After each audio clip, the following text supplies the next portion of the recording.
Bonjour à tous et à toutes, chers frères et sœurs, soyez les bienvenus. Bonjour aussi à tous ceux qui nous suivent sur YouTube. Je vous invite à vous lever pour un moment de recueillement. Là où deux ou trois sont assemblés en mon nom, je suis au milieu d'eux, dit Jésus, le ressuscité. Ensemble, frères et sœurs, faisons place en nous à la présence de Dieu. Il nous sauve, il nous offre son amour. Le Christ vivant nous ouvre l'espérance. Le souffle de l'Esprit nous unit dans l'Église. Amen. Avec toi, Seigneur, tous ensemble.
Je vous invite à la prière de louange. Nous lisons un extrait du psaume 95. Acclamez le Seigneur, terre entière. Servez le Seigneur dans l'allégresse. Venez à lui avec des chants de joie. Reconnaissez que le Seigneur est Dieu. Il nous a fait et nous sommes à lui. Nous, son peuple, son troupeau. Venez dans la maison lui rendre grâce, dans sa demeure chanter ses louanges. Rendez-lui grâce et bénissez son nom.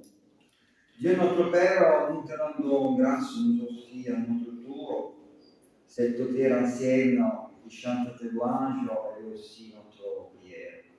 Que ce moment de culte ce matin puisse être pour chacun de nous source de bénédiction, que nous puissions recevoir une parole de vie, une parole de lumière pour notre chemin, pour notre vie, pour nos amis, pour nos familles. Amen. Le premier chant spontané, vous le trouvez au 21-18.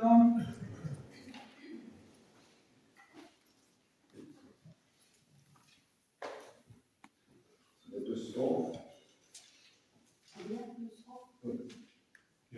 Bien que de bien.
Je vous invite à prendre place, chers frères et sœurs. Nous rentrons dans ce temps de la confession de notre péché. Il y a un péché individuel, mais il y a aussi un péché collectif. Je ne sais pas si vous avez vu Réforme de cette semaine. Et nous fait part donc du décès de André Brunel, un très grand théologien français. Il avait écrit un petit bouquin qui s'appelle les principes. Les grands principes du protestantisme. Les grands principes. Les grands principes du protestantisme. Et au bout d'un moment, donc les historiens, donc il sait très bien d'où vient la parole protestant. Il sait bien que c'est pro, devant et attesté, faire une déclaration devant quelqu'un, et cette déclaration devant quelqu'un a été faite en réalité en 1529 à la seconde diète de Spiro. Je ne sais pas si vous vous souvenez.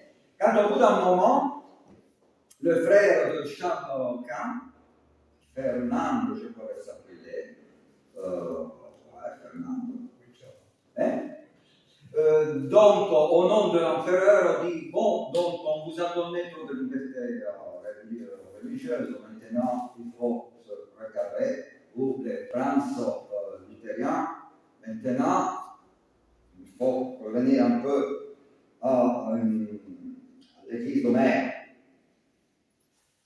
Et ils ont dit non, nous ne sommes pas d'accord. C'est-à-dire, ils ont pro-attesté, ils ont fait une déclaration, une attestation, une déclaration publique. Pro-attesté, attesté devant l'autorité. À partir de ce moment-là, on les a appelés protestantes. Ils ont attesté face donc à l'autorité. Ils ne voulaient pas, ils ne pouvaient pas renoncer à la liberté de conscience et au droit de professer la foi évangélique. Naturellement, le grand théologien André Brunel connaît très bien toutes ces choses, mais il ajoute une chose. Il dit oui, c'est vrai que protestant, ça signifie ça, mais moi j'aime beaucoup, disait Brunel, aussi le fait que les protestants soient capables de protester dans le sens de la loi. Protester, ça veut dire une parole qui peut être un oui, mais qui peut être aussi un non. Et là, décliné cette idée de, gardons cette belle idée de savoir protester, savoir s'indigner, il a dit, quand il faut de la dignité de deux choses, de Dieu, protester pour Dieu, savoir prendre la parole et dire non, nous renonçons à une caricature de Dieu, que le Dieu de la compétence, savoir protester pour Dieu et savoir protester, vous savez, pour quelque chose, pour autre chose. Pour l'être humain, pour la dignité de tout être humain, de l'humain en soi. Alors, à côté de cet éloge, je réforme à la page 5, il y a un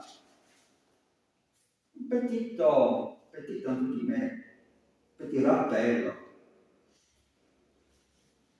d'un massacre qui continue pas très loin donc, de notre France, c'est la même mer Méditerranée. Et je voudrais vous lire cet appel, cette dénonciation. Nous brisons le corps et l'esprit des enfants de Gaza. Nous affamons les enfants de Gaza. Si nous n'agissons pas, nous serons complices de ce qui se passe sous nos yeux. Michel Rian, directeur général adjoint de l'Organisation mondiale de la santé, le 1er mai. Depuis le 2 mars, aucune aide humanitaire n'est autorisée à entrer dans la bande de Gaza. Le gouvernement israélien a par ailleurs décidé le 4 mai de rappeler des dizaines de milliers de réservistes pour étendre son offensive contre le Hamas.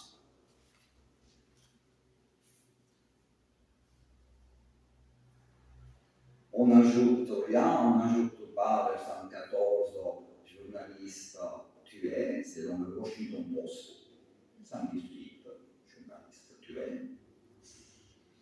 Et on n'ajoute rien, on dit rien sur le fait que, encore hier, le gouvernement italien continue à livrer des bombes à nos alliés.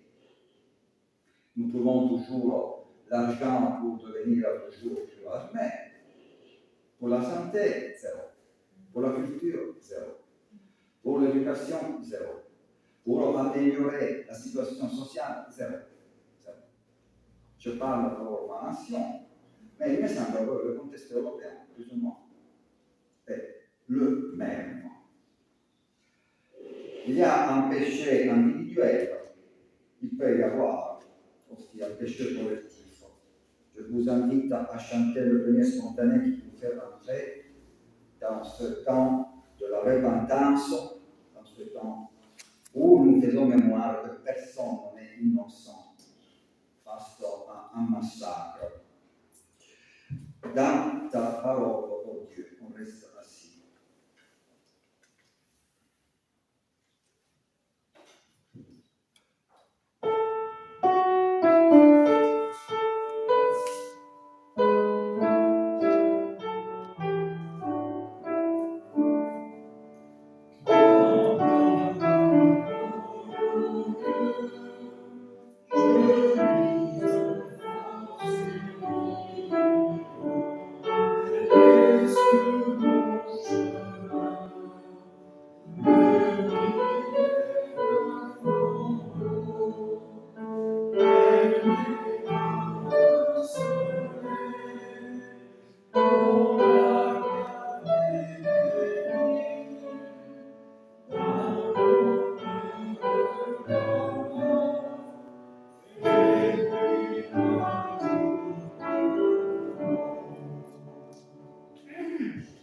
vous invite à la prière. Seigneur notre Dieu, qu'il est rude parfois le chemin de la vie, tellement que nous venons à désespérer des autres, de nous-mêmes ou de toi. Regarde ce monde erré si loin de toi, j'en fais partie.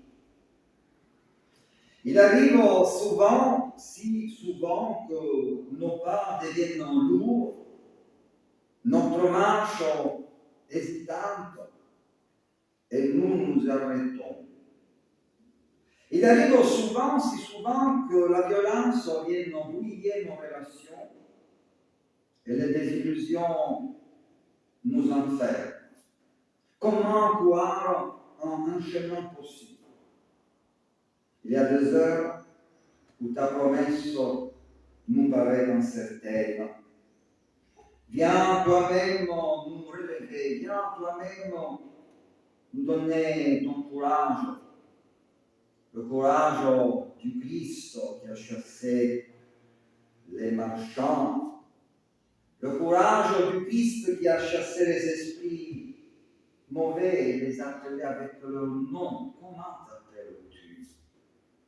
Les a fait sortir de l'obscurité pour pouvoir les nommer et donc pour pouvoir prendre une position. Seigneur, viens illuminer ton Église, viens illuminer notre intelligence, donne-nous le courage de savoir parler quand la dignité de l'être humain est en jeu, car nous sommes les enfants de cette grande famille des protestants. Aide-nous, Seigneur Jésus, à rester en tout petit peu le sel, la lumière, le vent de cette belle planète. Amen. Seigneur, reçois, Seigneur, pardonne.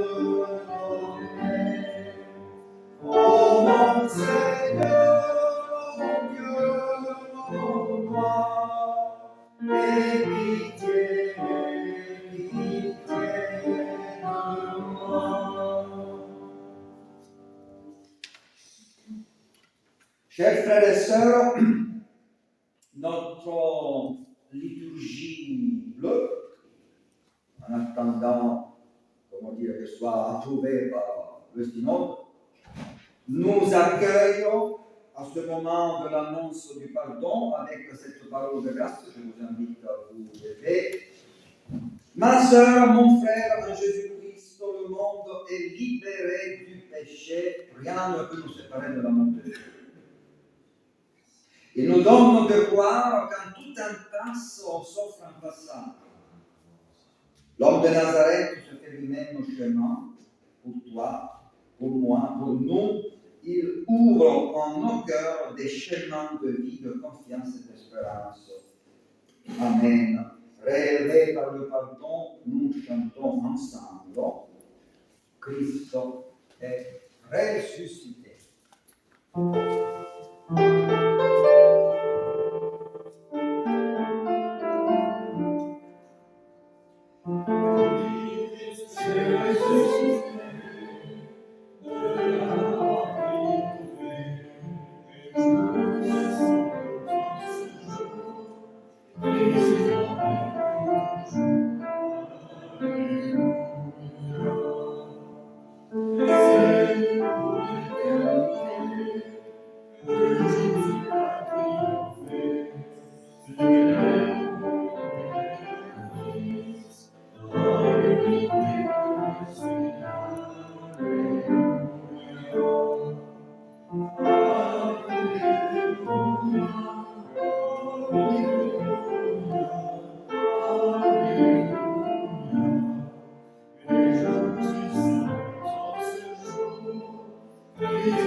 Seigneur notre Dieu, nous allons maintenant nous mettre à l'écoute de ta parole et puisse venir ce matin féconder notre vie, notre cœur, nous ouvrir à ta grâce et à la force de ton esprit.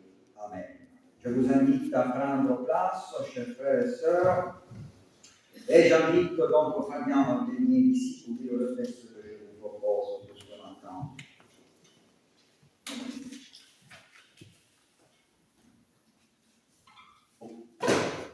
J'ai oublié mes lunettes.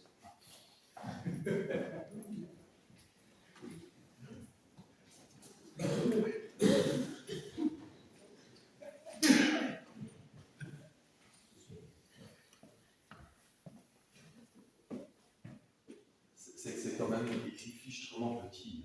Ouais. Lecture dans le premier livre des Rois, chapitre 3, versets 4 et suivants.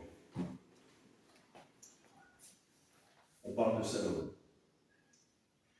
Le roi se rendit à Gabaon pour y sacrifier, car c'était le principal des hauts lieux. Salomon offrit 1000 holocaustes sur cet autel.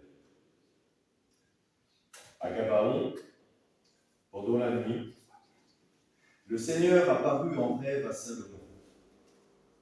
Dieu lui dit : « Demande ce que tu veux, je te le donnerai. » Salomon répondit : « Tu as agi avec une grande fidélité envers ton serviteur David, mon père, parce qu'il marchait devant toi en suivant la voie de la loyauté, de la justice et de la droiture de cœur envers toi. Tu as gardé envers lui cette grande fidélité et tu lui as donné un fils qui est assis sur son trône. Voilà pourquoi il en est ainsi en ce jour.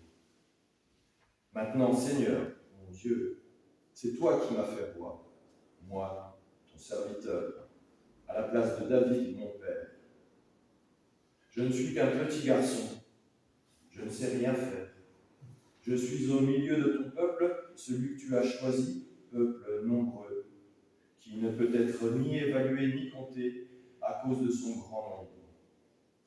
Donne-moi un cœur attentif pour gouverner ton peuple, pour discerner le bon du mauvais. Qui donc pourrait gouverner ton peuple, ce peuple si important ? Cette demande de Salomon plut au Seigneur. Alors Dieu lui dit : « Puisque c'est là ce que tu demandes, puisque tu ne demandes pas pour toi une longue vie, que tu ne demandes pas pour toi la richesse, que tu ne demandes pas pour toi la mort de tes ennemis, puisque tu demandes pour toi de l'intelligence, afin d'être attentif à l'équité. J'agirai selon ta parole. Je te donnerai un cœur sage et intelligent, de telle sorte qu'il n'y aura jamais eu avant toi, et qu'il ne se lèvera jamais plus après toi personne de semblable à toi. Je te donnerai en outre ce que tu n'as pas demandé, aussi bien la richesse que la gloire, de telle sorte qu'il n'y aura pendant tous les jours aucun homme parmi les rois qui soit semblable à toi. Et si tu suis mes voies, en observant mes prescriptions et mes commandements, comme l'a fait David, ton père, je prolongerai tes jours. » Salomon s'éveilla. C'était un rêve. Il revint à Jérusalem et se tint devant le coffre de l'alliance du Seigneur. Il offrit des holocaustes et des sacrifices de paix et donna un banquet pour tous les gens de sa cour.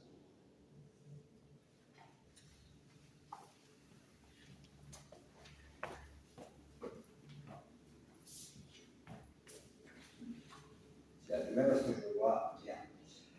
Alors, Salomon vient de la racine shalom, paix. Paix, vous vous souvenez, c'est les premières paroles prononcées par qui très récemment?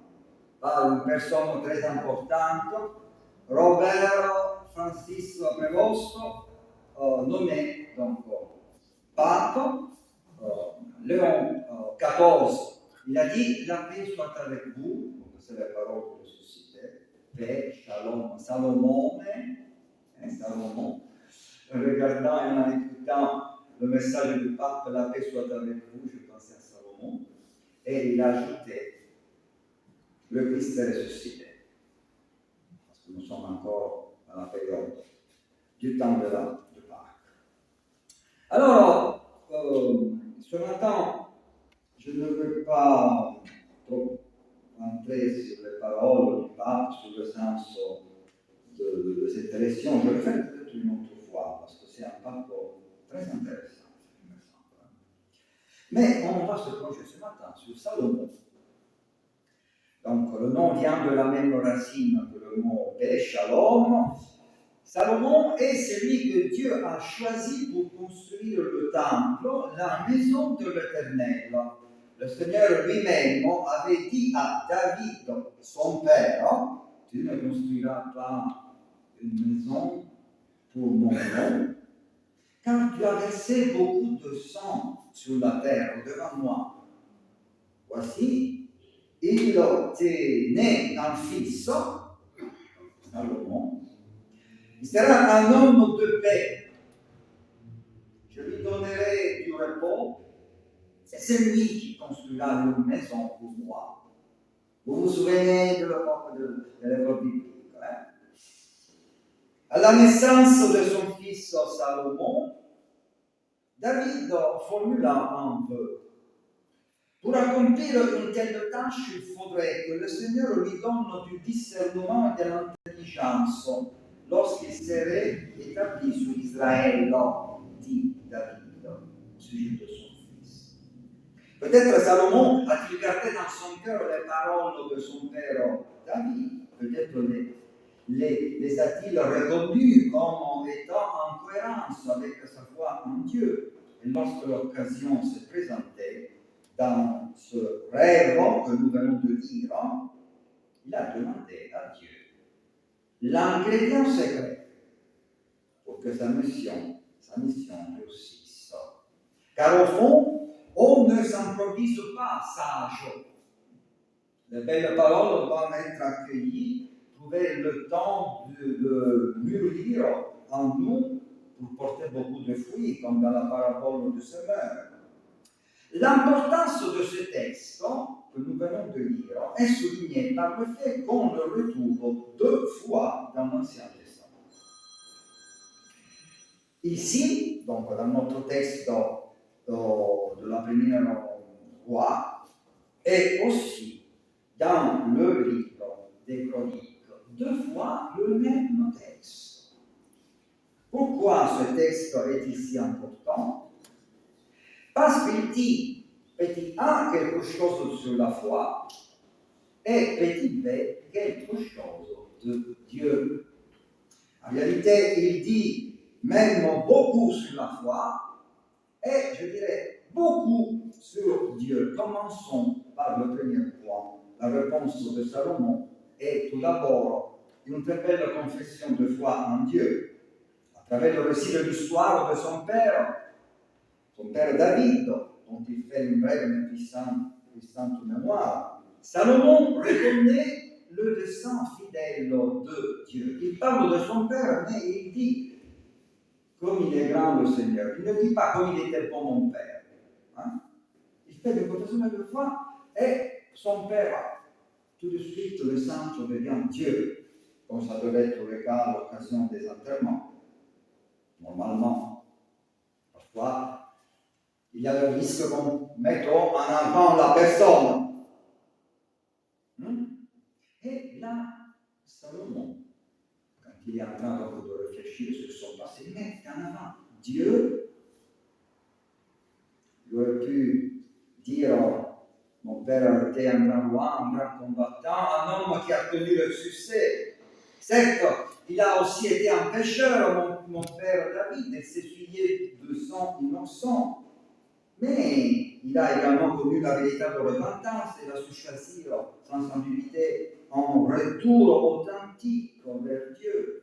Il est l'auteur de plusieurs psaumes mémorables et sa passion pour Dieu fait de lui l'un des 400 géants de la foi biblique. Salomon aurait pu dire dans cet hommage à son père qui introduit le cœur de son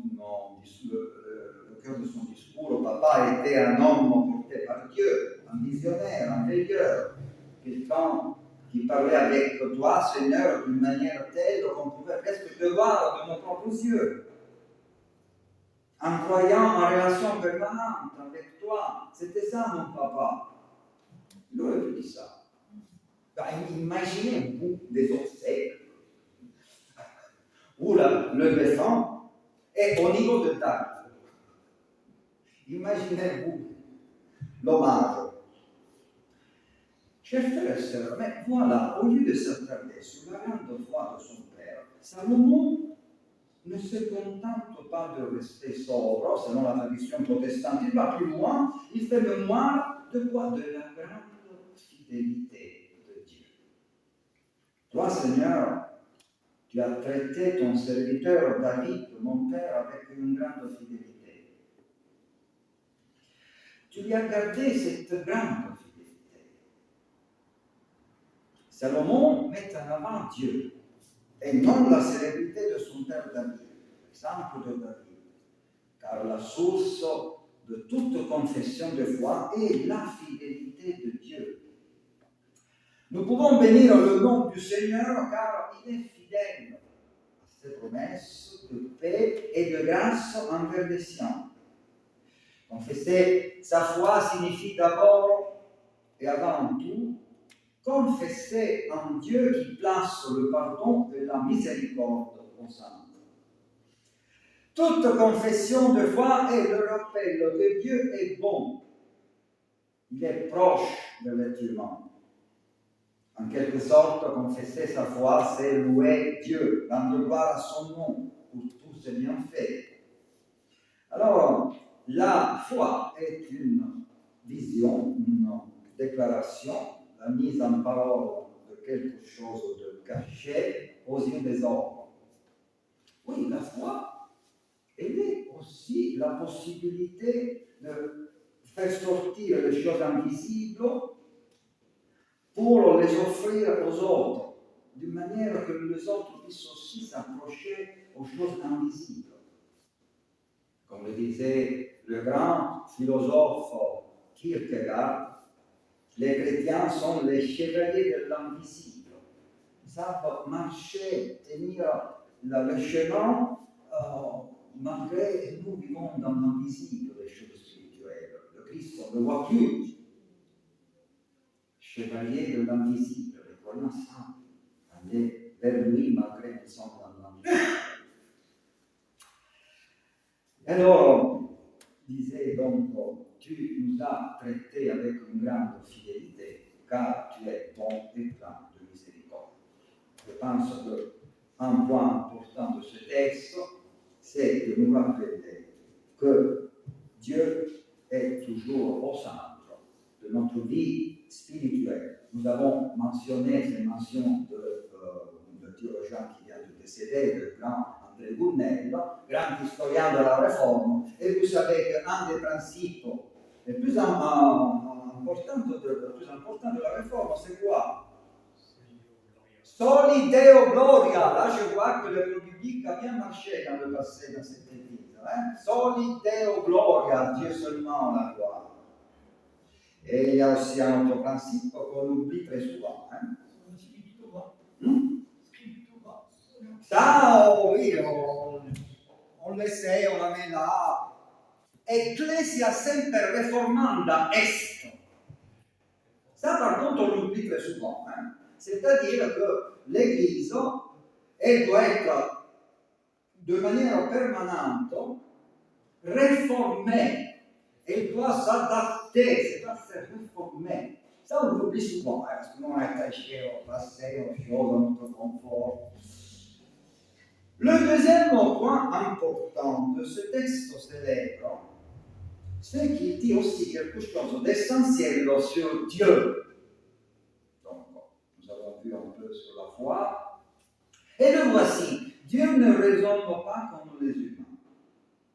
Dieu n'est pas une idole façonnée pour satisfaire nos rêves et nos désirs.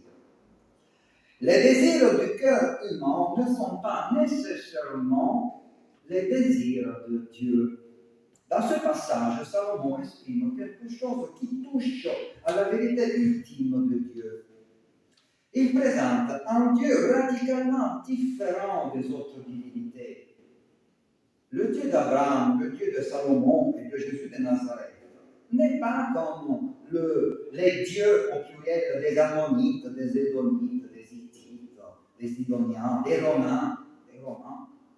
Et pourquoi ce Dieu des patriarches de Jésus est-il si différent? Parce que pour lui, les choses les plus importantes ne sont ni le pouvoir, ni la richesse, ni même la longévité ou la performance physique, mais la justice. Et on revient à nouveau. Hein? Coucou. Hein? Le pasteur. On marche sur la lame du rasoir. On marche sur la lame du rasoir pour dire les choses qui doivent être normaux.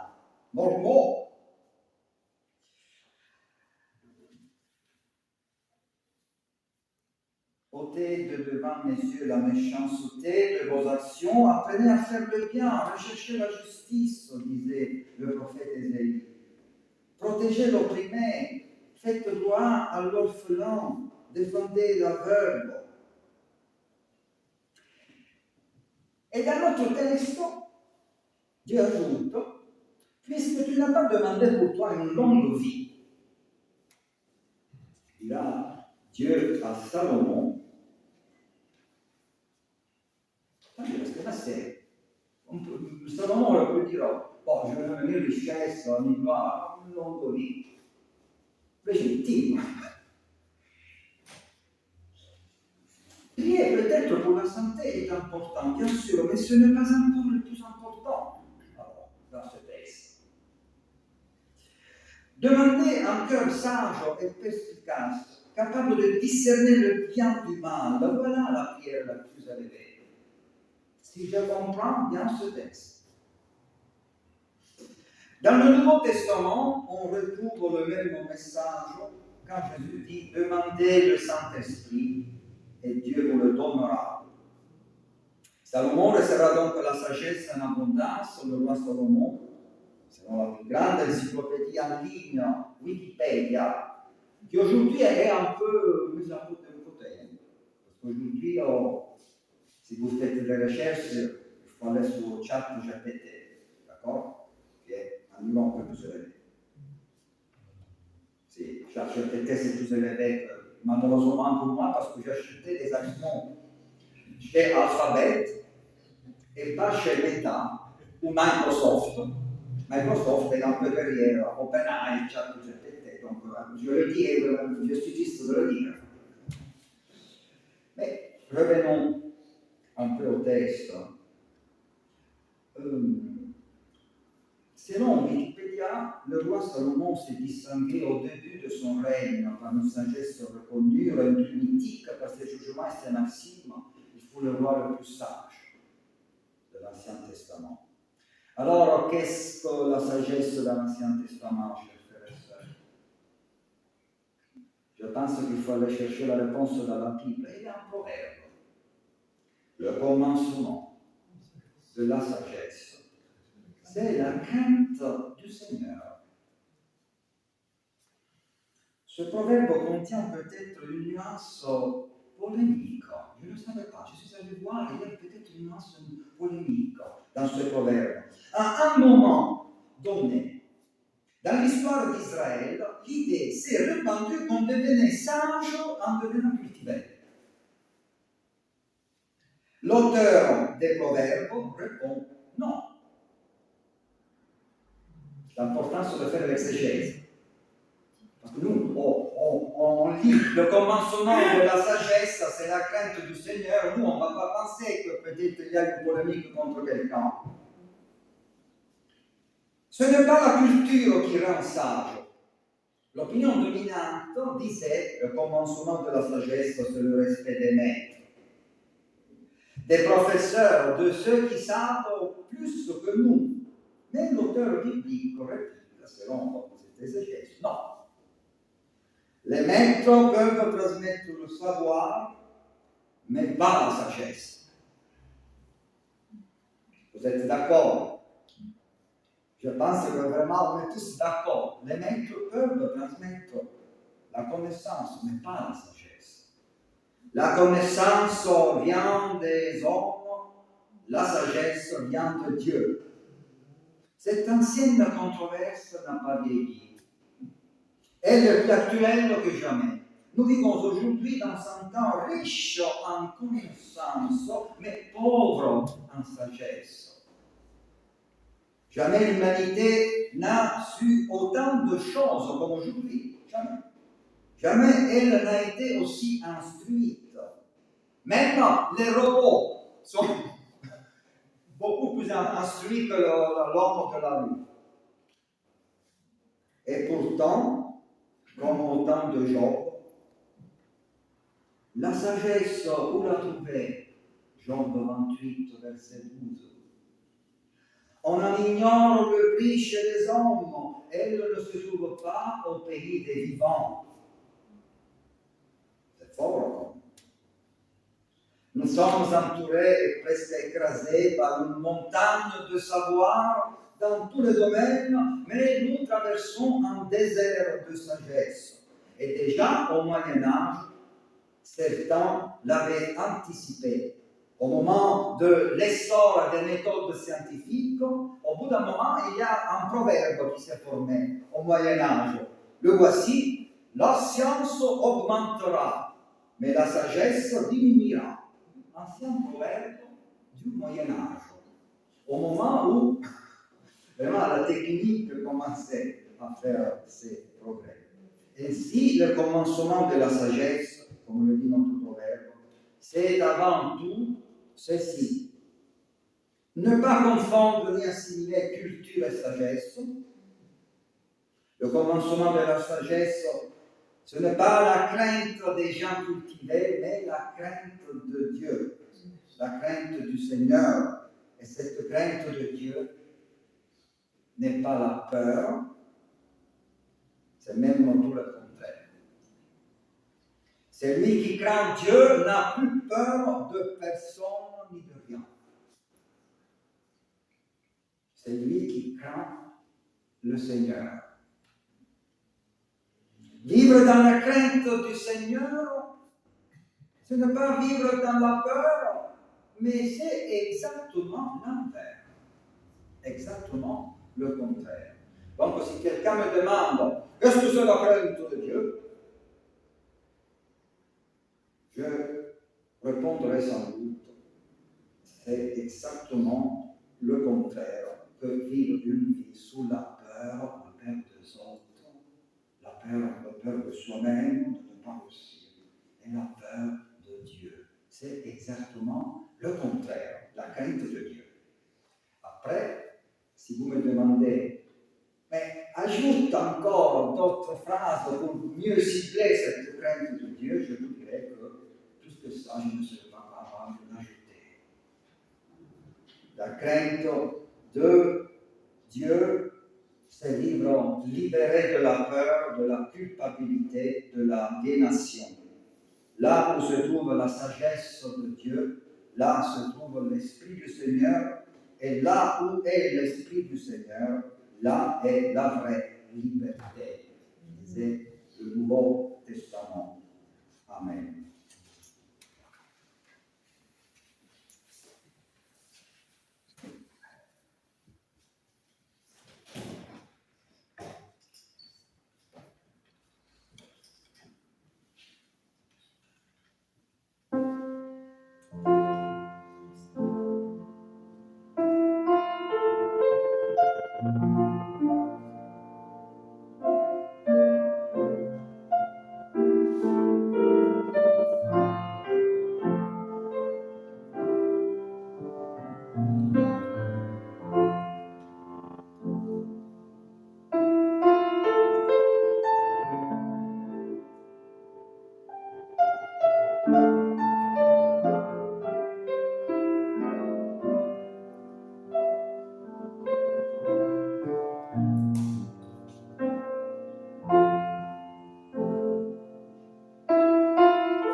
Naturellement, je vous invite à ne pas suivre mes conseils pour investir en bourse, dans la bourse.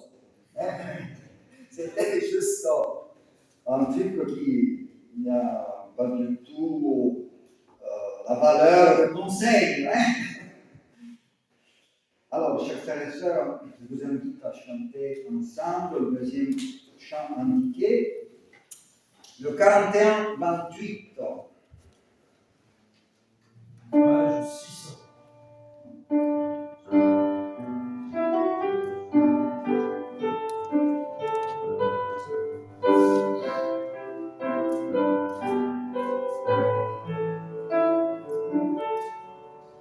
Adieu, soit la gloire pour son grand amour, de sa victoire, c'est le jour.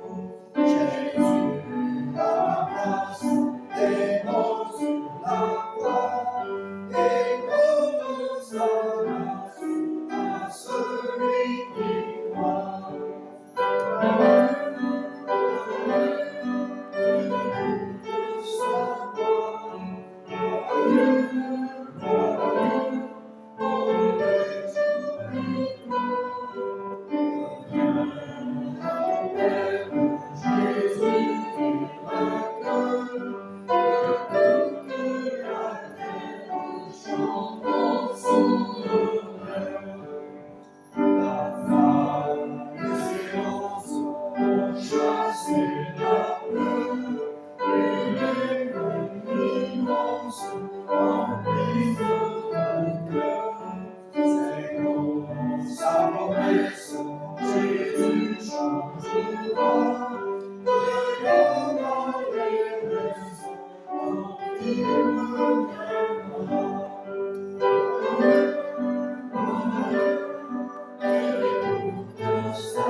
Je vous invite au moment maintenant des annonces, vous pouvez prendre place, on saute la confession de foi. Fabien.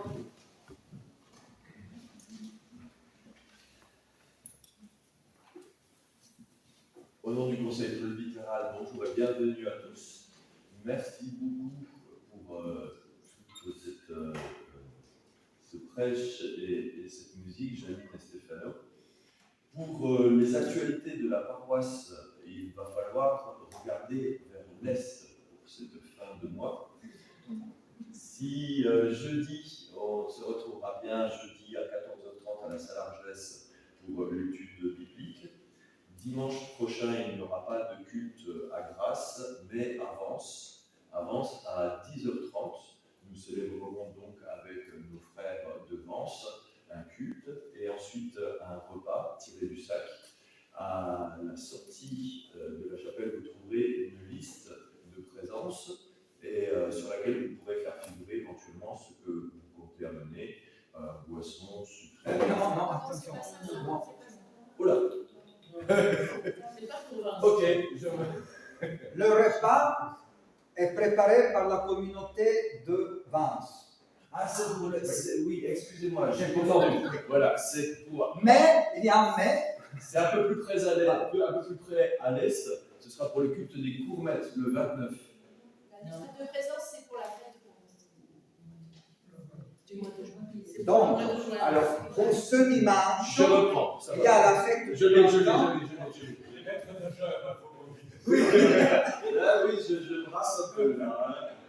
Donc, dans l'ordre des choses, dimanche prochain, à 10h30, donc culte avance, on est invité pour le repas.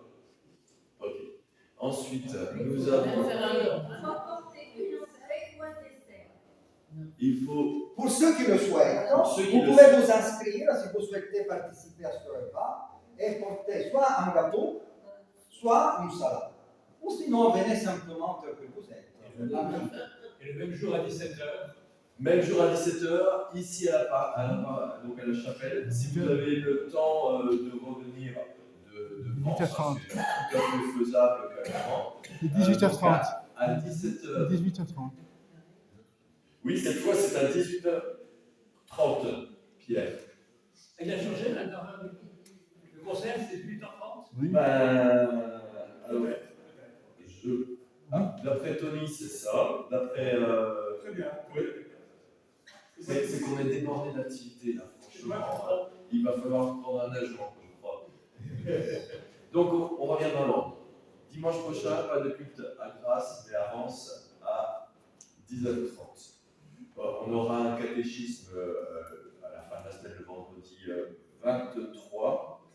On se retrouvera donc le prochain culte à Grasse samedi à 18h. Samedi à 18h. Le samedi 24 à 18h à Grasse, avec une école biblique qui débutera comme d'habitude à 18h15. Donc le dimanche 25, le culte sera à Vence. Et alors, on en vient à un deuxième repas qui sera le jeudi 29, le jeudi de l'Ascension. Donc on aura un culte consistorial de l'Ascension à 10h30 au Courmet. Au Courmet, donc c'est à l'est, au-dessus. Et donc, qui sera suivi d'un repas tiré du sac, donc un moment champêtre, hein, comme on les affectionne au Courmet, un magnifique endroit sur lequel on aime beaucoup se retrouver, donc avec les autres paroissiens du département, même au-delà. Donc, notre prochain événement aussi apportant le prochain repas, ce sera le dimanche 15 juin.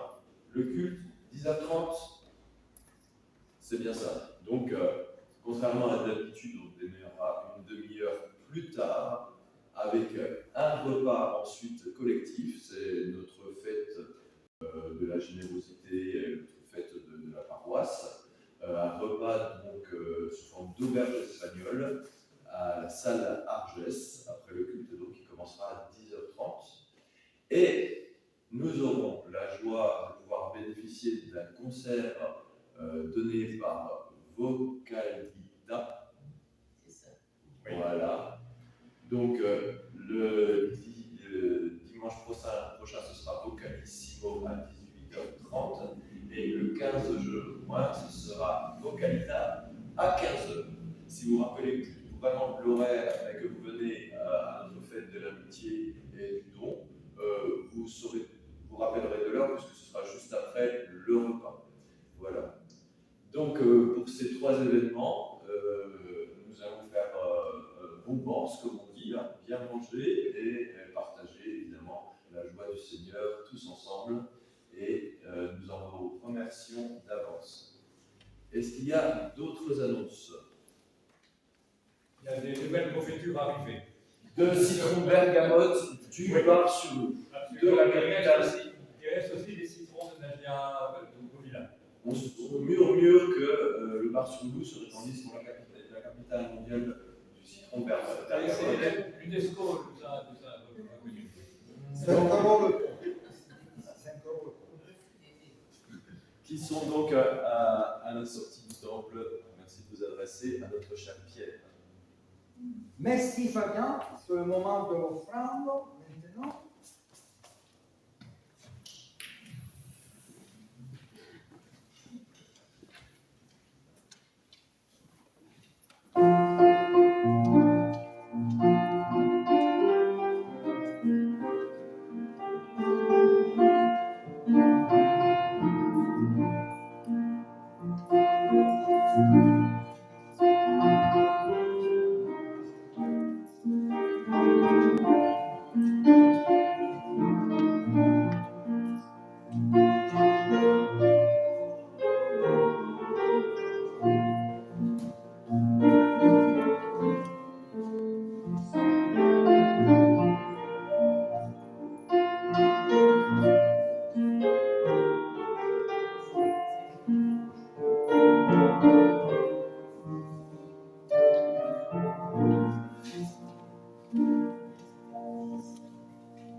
Alors, chers frères et sœurs,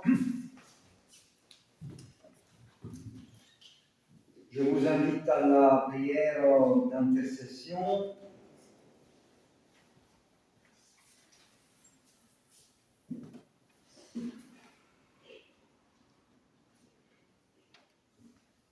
Pour le monde entier, pour tous les hommes, nos frères, nos sœurs, pour tous les peuples de la terre et pour ceux qui les gouvernent, pour la paix entre les peuples, pour notre pays et pour notre ville, nous te prions, Seigneur.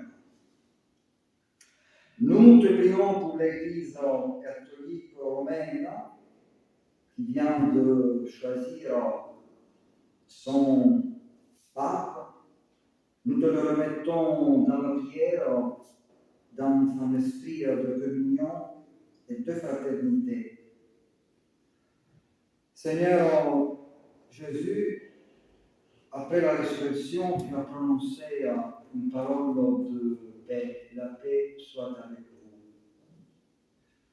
Nous voulons intercéder pour tous ceux qui n'ont pas de paix dans leur vie, dans leur cœur, pour tous ceux qui souffrent de la méchanceté des hommes, pour tous ceux qui ne sont pas aimés, qui n'aimeront jamais personne.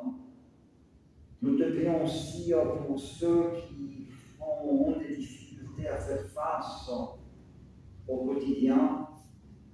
Nous te prions pour ceux qui pleurent dans le silence.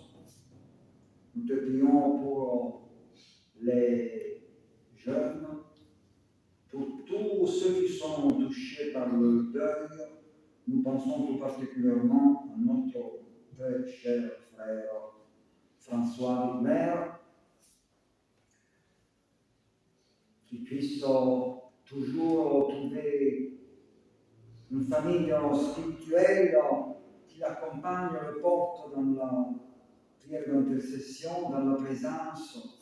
Nous te le remettons afin qu'il soit béni par ta force, Seigneur, et puisse continuer à marcher petit à petit, reprendre le chemin de la vie malgré l'absence de Cathy.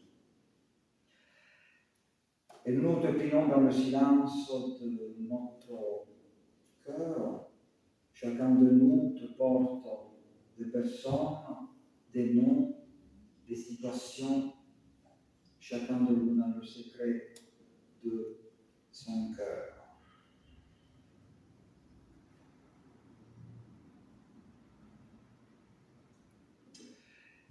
Et tous ensemble, nous voulons nous unir encore par la prière que le Seigneur a laissée à ses disciples. Notre Père qui es aux cieux, que ton nom soit sanctifié, que ton règne vienne, que ta volonté soit faite sur la terre comme au ciel. Donne-nous aujourd'hui notre pain de ce jour. Pardonne-nous nos offenses, comme nous pardonnons aussi à ceux qui nous ont offensés.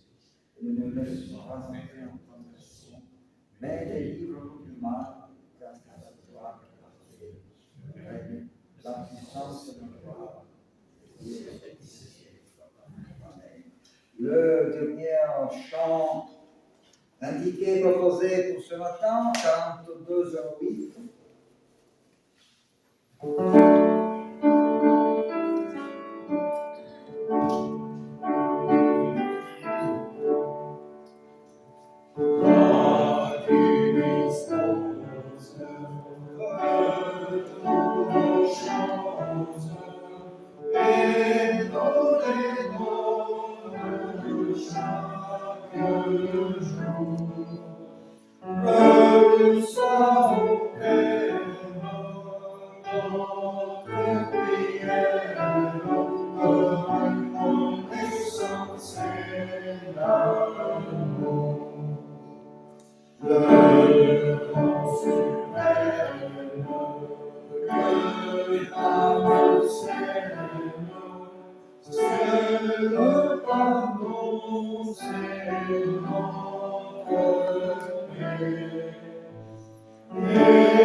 Recevons la bénédiction de Dieu sur nous, sur nos familles.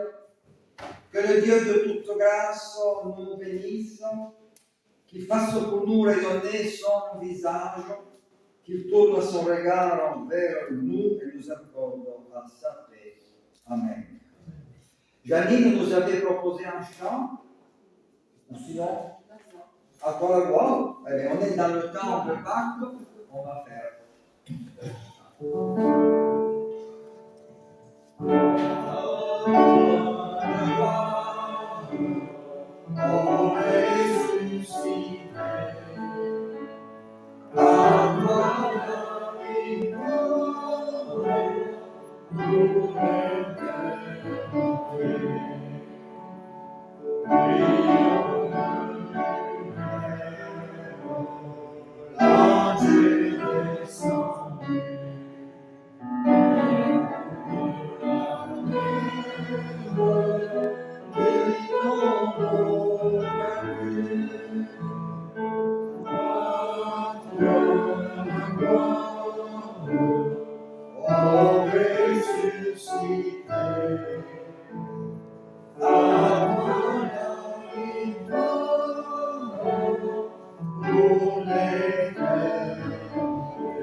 Bon dimanche à tous et à toutes, et n'oubliez pas, pour ceux qui souhaitent apporter quelque chose dimanche prochain, il y a la feuille à la sortie, vous pouvez choisir un gâteau et tout ça. Bon dimanche!